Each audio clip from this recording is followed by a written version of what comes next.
vanished without a trace. It's a phrase tacked onto almost any missing person's case. It could happen to any of us as we walk out the door, head off to the doctor, or even as we do the things we enjoy. So today, here at Unexplained Mysteries, we'll be taking a look at these 3 mysterious disappearances.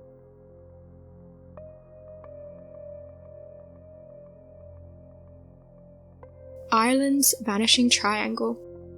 On the 26th of March, 1993, 26-year-old Anne McCarrick was the first woman to go missing in what's been come to known as Ireland's Vanishing Triangle.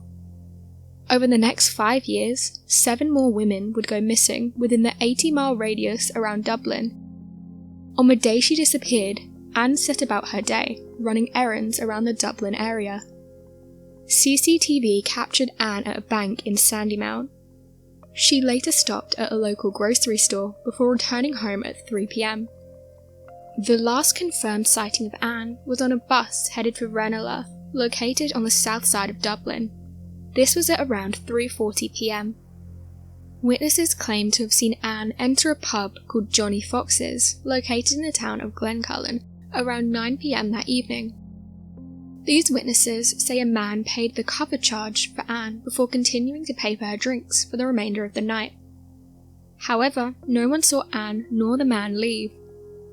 Some believe Anne may have tried to walk to nearby Erskinbury, but she was never seen again, and the male was never identified. Only 3 months later, on the 5th of July 1993, 39-year-old Eva Brennan was last seen leaving her parents' house in Rathgar. After not hearing from Eva in 2 days, her father went to her apartment to check on her. After breaking a window to get into the locked apartment, it was found to be empty. However, the jacket that she had worn at her parents' place just days prior was found there. This suggests that at the very least, Eva had made it home that day. Eva's family long criticised the local authorities' responses to their missing daughter, claiming no one took action in looking for her for over 3 months. On the 3rd of January 1994, 22-year-old Imelda Keenan left the apartment she shared with her boyfriend for the post office.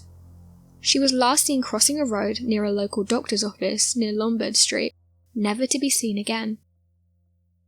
Jojo Dollard, aged 21, was the next to vanish. Jojo was last seen attempting to hitchhike from Dublin to Kilkenny on November the 9th, 1995. A friend later claimed that she had received a call from her from a payphone, but had ended the call abruptly to catch a ride. 25-year-old Fiona Pender was last seen leaving her apartment on April 3rd, 1996. A small cross bearing her name was found near the Sleep Bloom Mountains, leaving investigators to believe that she had been murdered and buried there. At the time of her death, she was 7 months pregnant. Fiona Sinnott, aged 19, was last seen leaving a pub with her boyfriend. On the morning of the 8th of February, 1998, he claimed she had left for a doctor's appointment, of which she didn't return from. The same year, on the 28th of July, 18-year-old Deirdre Jacob disappeared only yards from her family's home. Witnesses driving by confirmed seeing Deirdre nearing her driveway, but she never made it home. It's widely believed that the disappearances were linked to a serial killer. Irish police believed that Larry Murphy was responsible for the deaths of at least Anne, Jojo, and Deirdre, having been active in their area at that time. He claims that he had nothing to do with any of them. As of right now, the disappearances remain unsolved.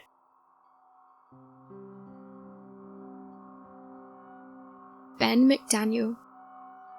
North of Ponce de Leon, Florida, is a commercially owned dive shop known as Vortex Springs. Vortex Springs claims itself to be the largest commercial diving spot in the state of Florida. It hosts diving lessons for all levels, glimpses at the underwater wildlife, and perhaps its most popular attraction, an underwater cavern. 300 feet into this cavern is a locked gate. The key is reserved only for divers with a cave diving certification. The policy was put in place after 13 divers had perished in the cave. The cave is especially dangerous.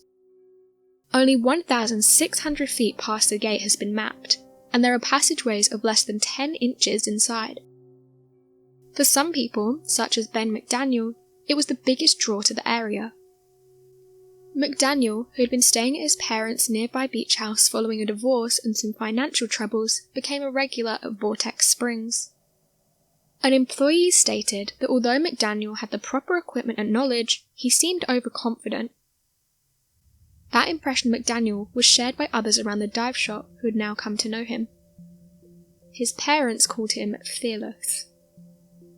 On August the 20th, 2000, employees at Vortex Springs noticed McDaniel's truck had not left the parking lot for 2 days. After some initial investigation, it was discovered that 2 employees returning from a dive themselves had seen McDaniel 2 days prior. Judging by the equipment McDaniel had, it was assumed he was headed for the cave. It had been suspected for some time that McDaniel had been prying the gate open, so an employee followed him down to unlock it for him before returning to the surface himself. That was the last known time McDaniel was seen. None of McDaniel's dive gear was found in his truck, indicating he didn't return from the cave. Investigators did discover his wallet, $700 in cash, and a dive log. The log included a map McDaniel had been making of the cave below. Divers came from all around in attempts to help locate McDaniel, who they believe had died in the cave. The only piece of evidence they found was his dive tanks near the entrance of the cave. Divers noted that it was an odd place to leave them if he had planned to go deeper into the cave. Veteran cave diver Ed Sorensen arrived to help. With his knowledge and expertise, he ventured 200 feet further than McDaniel had mapped on his logs.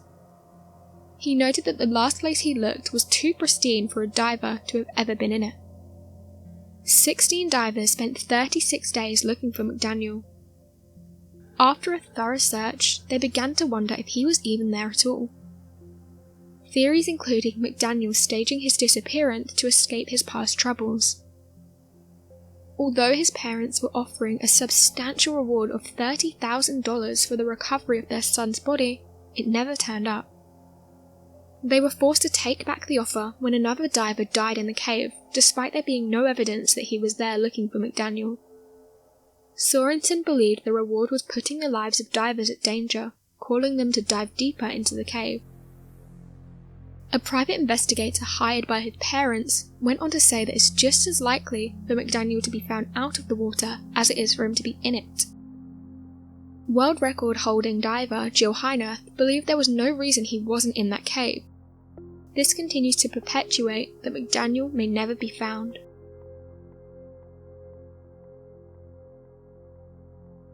Mayumi Arashi. We might never fully know the story of what happened to Mayumi. All we have to go on are the words of her sister Yoko. On the 2nd of September 1994, 27-year-old Mayumi left the house and her 1-year-old daughter, telling Yoko she was going to visit a friend. When Mayumi didn't return, Yoko claims to have phoned that friend. Mayumi's friend informed Yoko that they didn't have plans to meet that previous day. Yoko later said she found a note from Mayumi confessing to have been secretly seeing a man. The note read, "I was going out with A, but was betrayed. I'm sorry," as well as his phone number. When Yoko called the number, she claims that he confirmed Mayumi was with him that previous day. Both a private investigator and the local police turned up no evidence tying this man to Mayumi's disappearance. In 2011, years after Mayumi's disappearance, Yoko and their father appeared on television. Yoko spoke first, telling a story filled with tears and what she said happened. The father, whose interview took place at a different location, is what makes this case especially odd. On the wall behind him, there was a note that went completely unnoticed by those interviewing him. The note read, "Don't believe what Yoko says." With no evidence of her ever turning up, Mayumi's disappearance remains a mystery. So what do you make of these mysterious disappearances? Be sure to let us know your thoughts in the comment section below, and help us by growing this community, whilst working to solve these unexplained mysteries. Thank you for watching, and don't forget to subscribe for more videos.